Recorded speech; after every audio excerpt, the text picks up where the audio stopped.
Oh, you know what I just found? They're good? I just found my glasses. They're mine. Hi, I've been looking for these glasses for months. Hi, how are you? Good to meet you. That's Sherry. It's absolutely. And I'm not. I don't know. He's campaigning. So I've got something.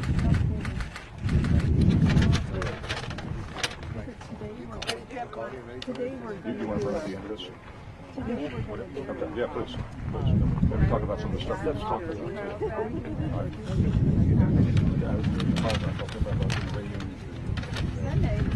Did you have any luck? He was like, I'm doing something.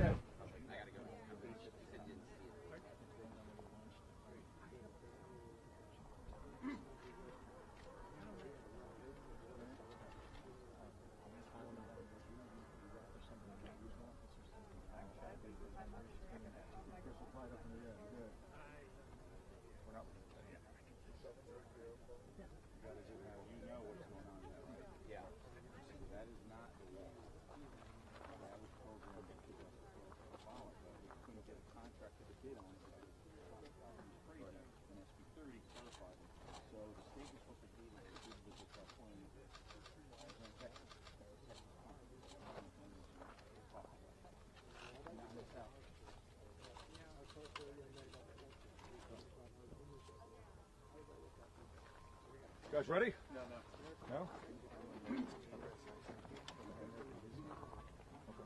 We're going to give it 5 more minutes.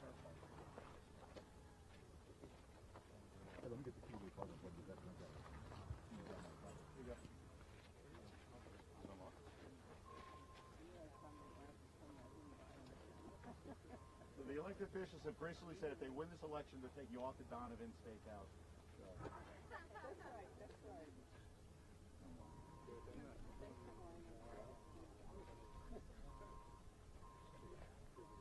How do you think?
No, it's the same kind of, well, lighter color, but same stuff. Hey, come on up, guys. Come on, Diane, come on. You want me in there in the beginning? Yeah, please.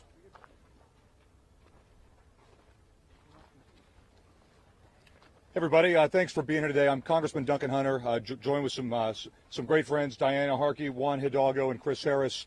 And together we're here standing up for the one thing that I think is extremely important and that we agree with the president with as he sends and directs troops to the border right now is that he's already sending 9 engineering units with the first 5,000 troops that he's directed to the border. If that number goes up to 15,000 troops, we might have 15 or 20 engineering units. And I'm wrote him a letter that we're sending today that I think does the most important thing that we can do with these military units on the border, and that's build the foundational border road. With about 10 people and 6 vehicles, they can build about a quarter mile of foundational border road, which you see behind me. What makes the border wall actually work so well is the high-speed road that sits in between the 2 walls, because that enables the agents to get from one place to the other very quickly. That's what makes the border wall work. And if you have these engineering units and you have thousands of military on the border, the National Guard, the Reserve, the Seabees, the Marine Corps, and the active duty Army, they all have bulldozers, they all have graders, and right now they're doing make work projects in different bases throughout the nation. That's how they train. They move dirt from one place to the other, because what they do is they go overseas to Iraq, Afghanistan, Syria, and they build all-weather, all-purpose roads on different bases overseas. They train doing that back here. What I want to see them do, and what the president should direct them to do, is build those roads on the border right now while they are mutually supported by active duty military, which are on their way to the border now. That's the most important thing that the president can do, because building the high-speed road is more than half the cost of building the actual border wall. Behind us, you have Smuggler's Gulch. About 80% of the border wall funding went to cut and fill for the road. It was not the actual border fencing, but the road itself that cost that much money. We can save taxpayers tens of billions of dollars on equipment and man hours if you have the military right now start building the road while they're on the border, and that's what I'm asking the president to do. Number two, build detainee facilities. The president called them tent cities, but build nice detainee facilities so we stop doing catch and release with the people who claim asylum. Congress did not do its job, so if you come into this country and you stand at the actual port of entry and you claim asylum, we let you in and say, please come back in 6 months for your court date. 80% of the people don't come back at all. They disappear into the shadows of America. We don't know whether those are good guys or bad guys. There's no database in Honduras. There's no database in Guatemala or El Salvador to check them against. So we don't know. So do not release them. Have the military build detention facilities on the border where we keep the people there until their cases can be adjudicated. And we ought to ship in judges and lawyers to those detention facilities to do it as fast as possible so we can start sending people home who don't belong here. The reason this is so important, the reason that I called this press conference, and we have supporters with us today that are here that got wind of this, the reason it's so important is because with the military on its way to the border now is the time to strike and start building the border road. That is something that will save America billions of dollars. It'll save man hours. It'll save time, and we can get a jump start on the border wall. So with that being said, I'm here for official purposes. This is an official letter from me as a congressman. It's not a campaign ploy or stunt, and it's important because right now is the time to do it as the military's going to the border wall. That's what we need to get done. And I'd like to introduce a great lady who's running for Congress here. She's on the Board of Equalization, Miss Diane Harkey. Thank you, Duncan. Thank you so much for coming. This is really an important issue. It's very near and dear to my heart. I don't know how many of you read Kamala Harris's 2014 report on transnational gangs. It's tremendously an eye-opener of what occurs at the border. And the only difference in that 2014 report is that we no longer have smugglers for marijuana.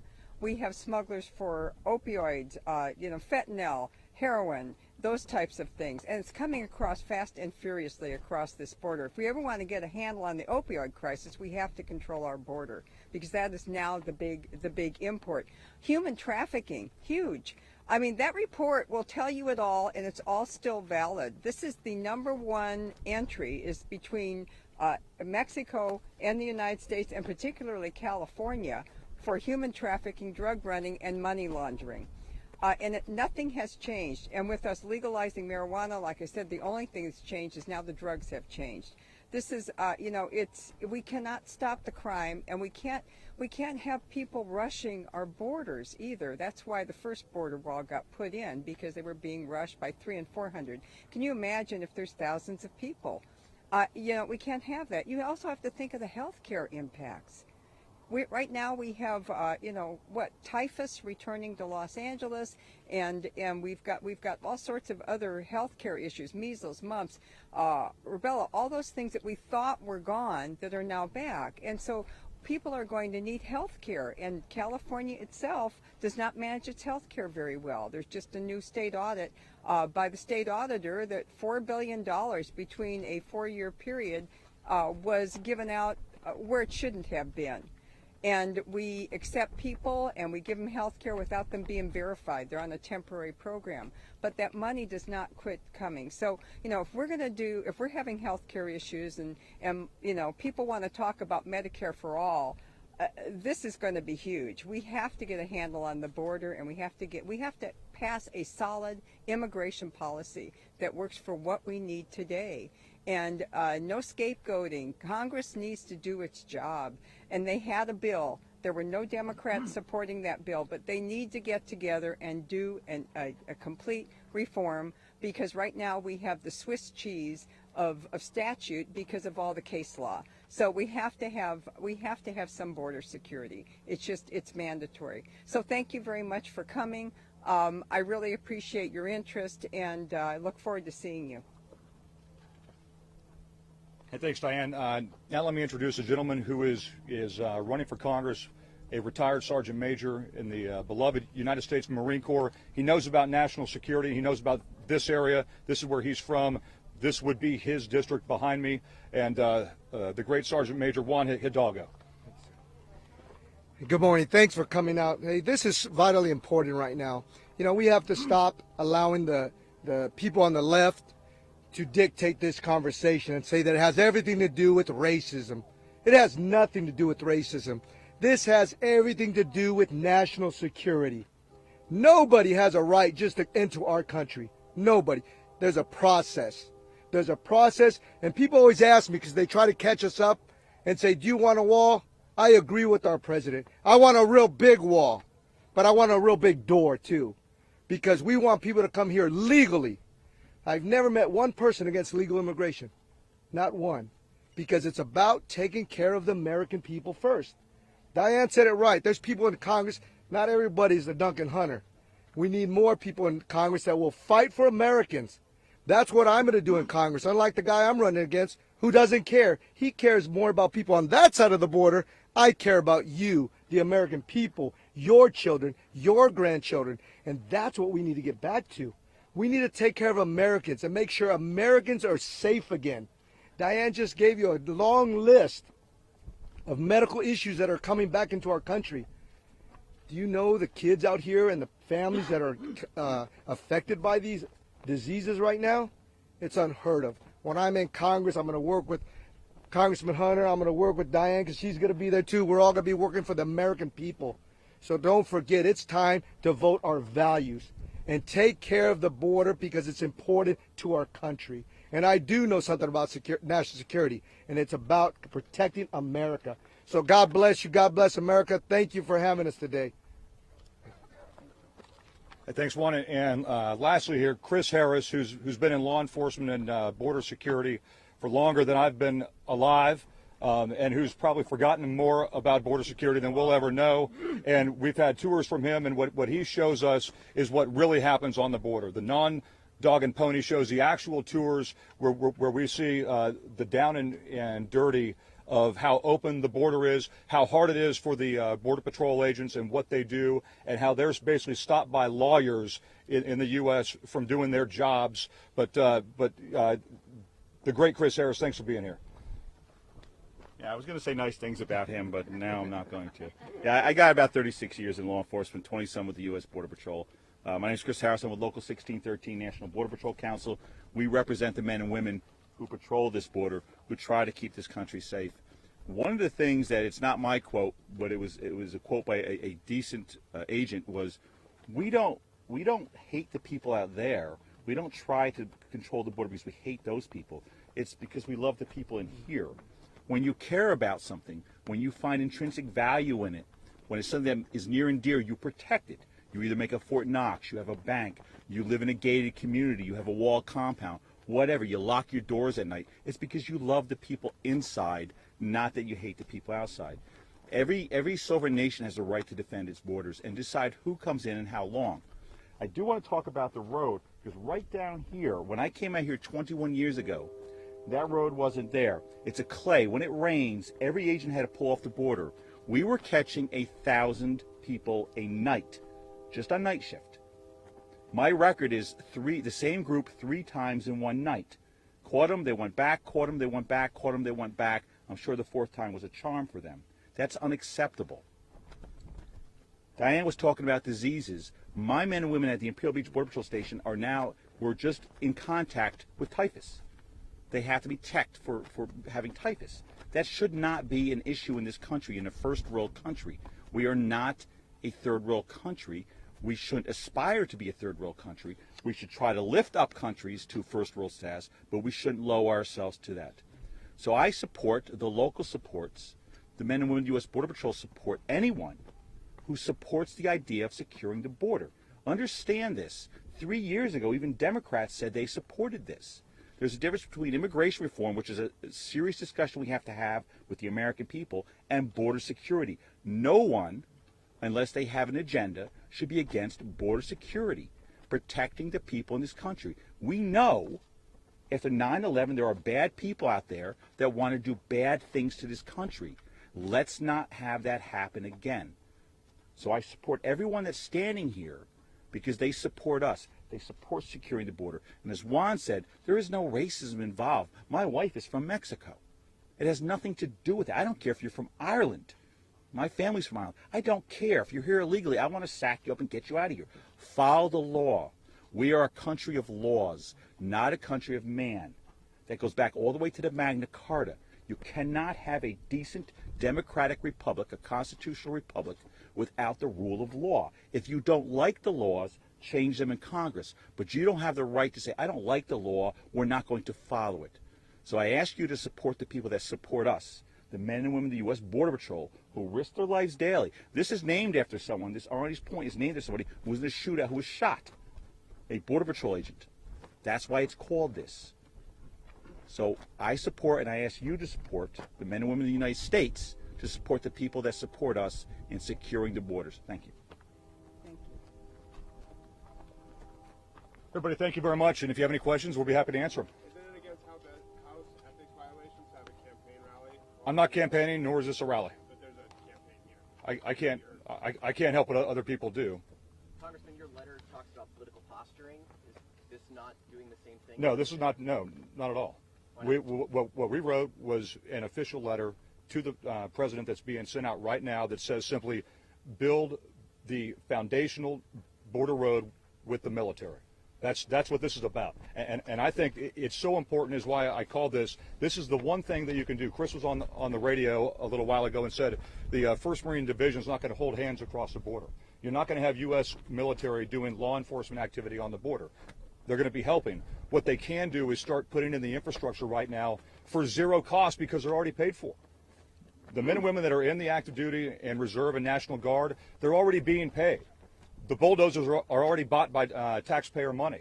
They can start doing that right now, and the president needs to get that message that this can be started right now, and his wall could be being built right now as we speak, with these military units being sent to the border. This is not about immigration. This is about building the first part of the wall that the wall is going to sit on, and that costs the most. This is the actual road costs more than the wall itself. That's what this is about. Yes, Chris. So that was a good question, and I appreciate why Congressman Hunt is doing this. That primary fence is new.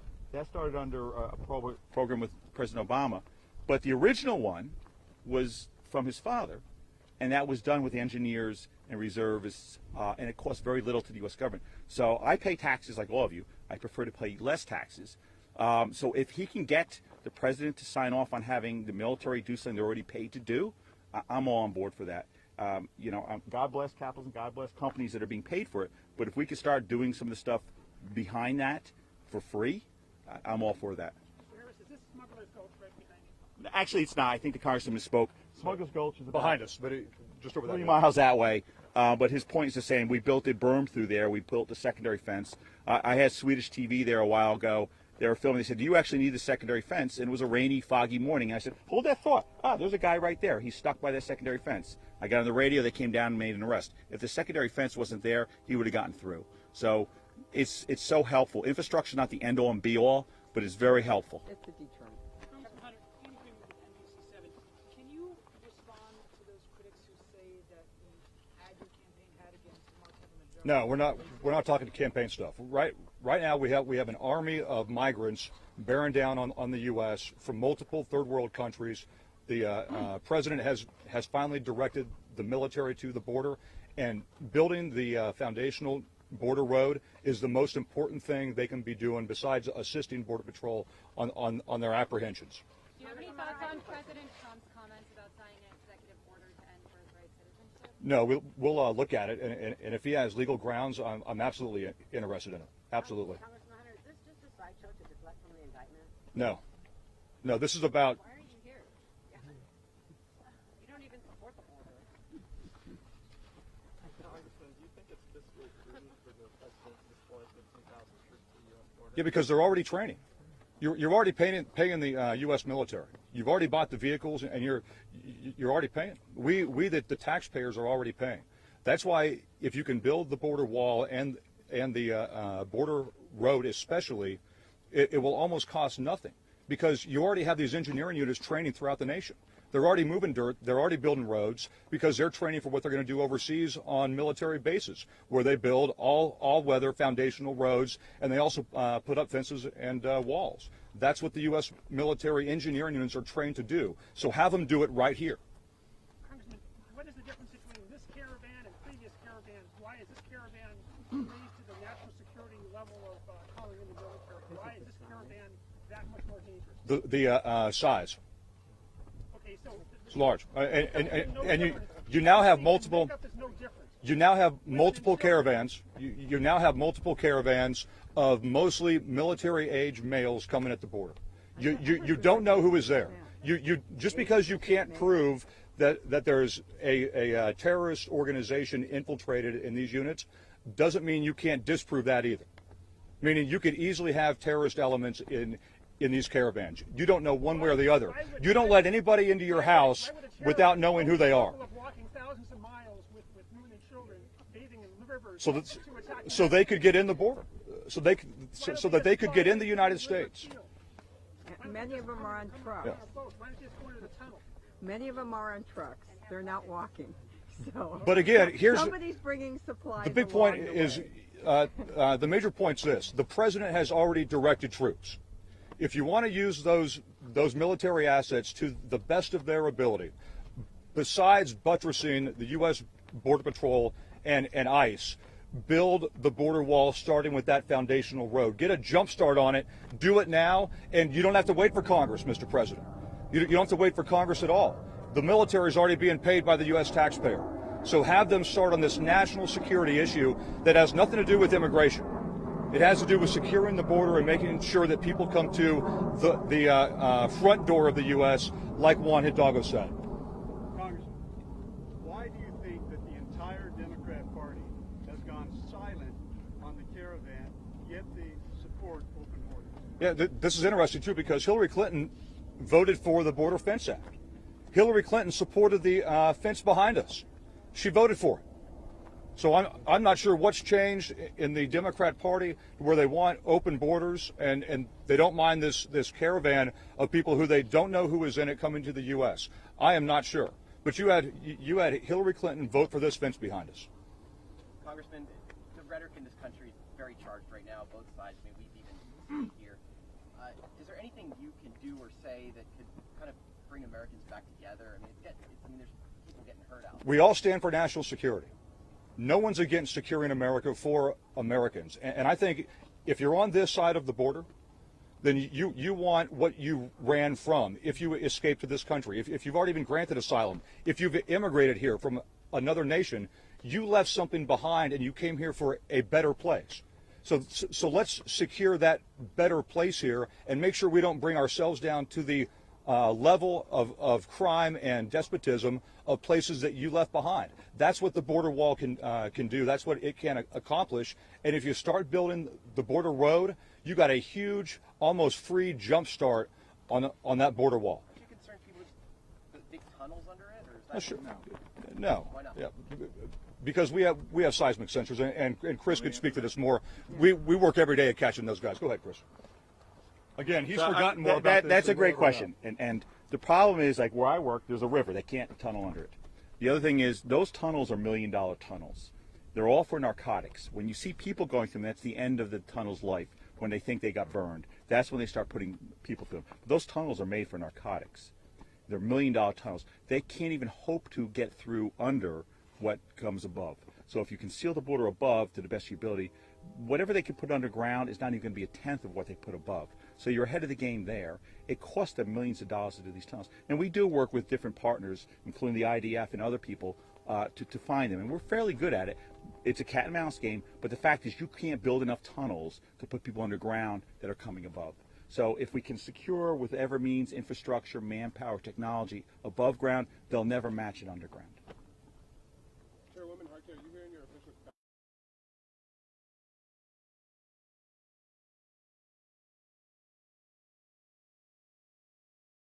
Huge issue for me, and it's one of the reasons I am running for Congress. Okay. And I could be here in my official capacity if you'd like me to be. Okay, thank you. Congressman, just on immigration, on the border wall, I think the question that critics have is, with the caravan still so far away, and this last-minute push with troops, and to call press conference like this, that's why they say this looks like a political stunt. Is there any validity to it? No, President Trump has already ordered troops to the border. Initially 5,000. That had 9 engineering units in that 5,000. Okay, if you double that or even triple that number, you're looking at 15 or 20 engineering units coming to the border that can start work on the border road right now. So, for whatever reason that the president ordered this now, which is needed, I think that you can never have too much support for the Border Patrol on the border, especially when you lack a border wall. You need more and more people to guard it. But now that he's done that, I think the most important way that we can use those engineering assets is start building the border wall by building the foundational border road, which is the high-speed access for all the Border Patrol agents on the border. In terms of the question of a political stunt, do you have any information about who organized the caravan? The president has suggested it may be No, I don't know. By groups that wanted to bring it here. No idea. On the other side of the issue? No idea. I do have one comment. The research that I pointed out to you was from an official capacity. You know, we were considering we did legalize marijuana, and the State Board of Equalization was trying to figure out how we tax something that can't be banked or recorded. And so you got into a lot of details as to where the real problems were with it, where it was coming from, which cartels were involved, and how you could possibly thwart that effort and put things above board without having the federal government on board for the banking issue. So all of that data I gave you from Kamala Harris's report, Transnational Gangs, is all legitimate and has been verified. It's not disputable. This stuff is real, and it's dangerous, and we have to protect the people in this country. And I mean, with all the opioid talk, and everybody wants to protect their children, I would think this would be a huge issue for anyone with children, because opioids are what's coming across now. It is not marijuana anymore. Do you support the zero tolerance policy formed with now in abeyance of separating families at the border, or if you don't, why not? Yeah, I think we ought to build more detention facilities and not release asylum seekers at all. And if that means keeping the families together in these detention facilities, that's what we need to do. So we ought to keep the people here that are asking for asylum and not release them into the interior of the country to disappear. Chris has great stats on this. Over 80% of the people who ask for asylum and are asked to come back to have their cases heard disappear into America, never to be heard from again. Keep them in detention facilities on the border and adjudicate their cases as fast as possible so we can send them home as a family as fast as possible. Was it a mistake to initiate this separation policy? No, I don't think so. I think you had such a big influx, and the president was caught off guard and was trying to do everything that he could to discourage people from coming here illegally. Did it work? And then he changed his mind. Did it work? I don't know. We didn't give it time. And no, we actually know right now that immigration to the U.S., illegal immigration to the U.S. is up over last fiscal year at this point in time in this fiscal year. When you think of a border road between the border, is that in between these two fences? It's going to be in between the two fences, but the main road, because you didn't have the other fence, so the main road is like this one here. This cement one, you want one of those in the middle? The gravel road. Yeah. Congressman, your letter refers to the caravan as an army of migrants. Yes. What do you mean by that? I mean, it's an army of migrants. Like What army? weapons are they carrying? What danger do they pose? We don't know. We don't know what the point is. The point is you don't know who they are. So why would you let people come into your house when you don't know who they are? No one does that. None of you asking me questions would ever do that. None of the people watching this would ever do that. You don't let people into your house without knowing who they are, what their intentions are, and what they have with them. Are you saying the military intelligence of this country can't determine whether it's an armed caravan? Yeah, you can't tell whether you have criminals or gangsters. And El Salvador and Guatemala don't have a database like we do where you can check people out to see if they're law-abiding citizens of their own countries. Congressman, there were some incidents where people were throwing Molotov cocktails and shooting at Mexican police officers. But is our military really going to be confronting people with small weapons like that? No, I think they're going to be supporting Border Patrol because we don't want to put the military in a position where they can't act. And Chris can probably talk to better on how they literally support Border Patrol on the border. But again, the best thing that they can do is start building infrastructure and be mutually supportive of each other. You're going to have active duty units, you're going to have reserve units, and like I said, these engineering units, having them build the infrastructure is the best use that we can use for them, and then have them start building detention facilities so we don't release one person that we've caught who's asked for asylum. We don't release one into the interior of the United States. That takes money too. And what this Congress needs to do is pass money for this, or the president needs to declare this a national emergency and have these detention centers built using DOD money if that's what he has to do. Congressman, in 2014, you said that the Border Patrol caught 10 ISIS members, but that was proven false. Is this continued fear-mongering by your campaign? No. And this is not a campaign deal. You should tell that to the people to your left. Said like 3 times already, it's not a campaign. Anyway, so, hey, thank you, everybody. This is important, again, for one major reason. The president has already directed troops. That is a done deal. That is going to happen. So if that's going to happen, what the president needs to direct them to do is start building the foundational high-speed road that the border wall is going to sit on. That is something that they can do right now. They can do it immediately. That'll automatically make it easier to intercept illegal aliens coming across the border while they mutually support the Border Patrol as they get down to the border and await this army of migrants coming from South and Central America. Congressman, you've had 10 years to do this. Why now? We've been working it. President Obama was an open border kind of guy.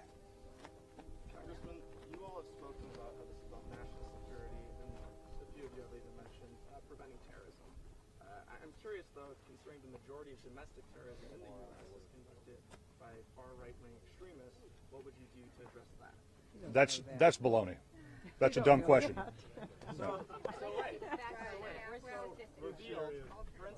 Okay, so that's it, folks.